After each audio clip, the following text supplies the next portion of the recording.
நம்மளால் ஒருத்தனுக்கு பணம் தேவைப்பட்டது. சொந்த பந்தமெல்லாம் கேட்டு பார்த்தா யாரும் கொடுக்குற வழியாக தெரியல. எல்லாரும் அவங்கவுங்க சௌரியத்தை பார்க்குறவங்க, அடுத்தவங்க சௌரியத்தை பற்றி கவலைப்படாதவங்க.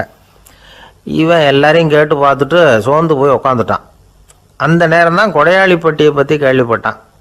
அப்படி ஒரு ஊர் இருக்கிறது தெரிஞ்சதும் அந்த ஊருக்கு வழி கேட்டுக்கிட்டு ஒரு நாள் புறப்பட்டு போனான்.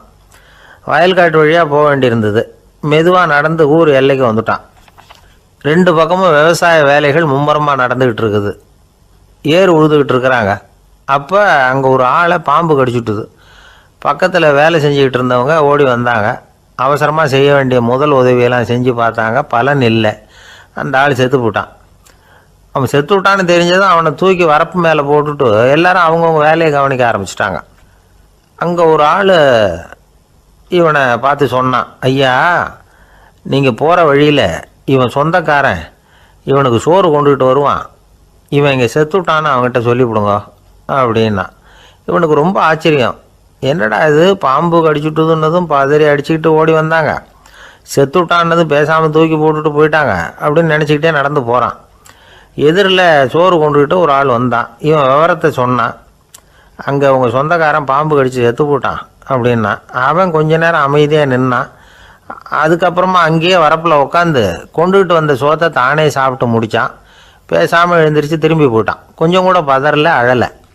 இப்படியும் ஒரு ஊரா அப்படின்னு நினச்சி ஆச்சரியப்பட்டுக்கிட்டே இவன் ஊருக்குள்ளே போனான். ஒரு பெரிய மனுஷனை பார்த்து பணம் கேட்டான்.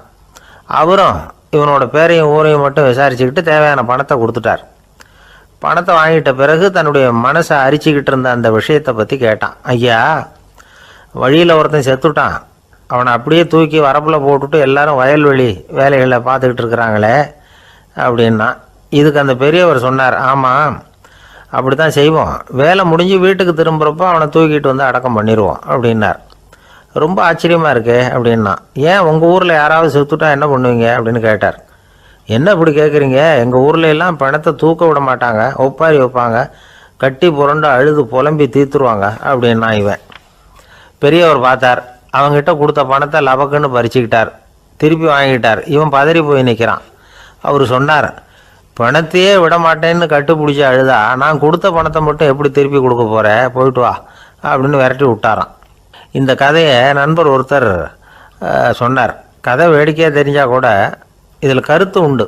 பணம் பிணம் இது ரெண்டையுமே விடுறதுக்கு அவ்வளவு சுலபமாக மனம் வர்றதில்லை. இந்த 2 விஷயங்கள்லேயும் அறிவார்ந்த செயல்பாடு தேவை.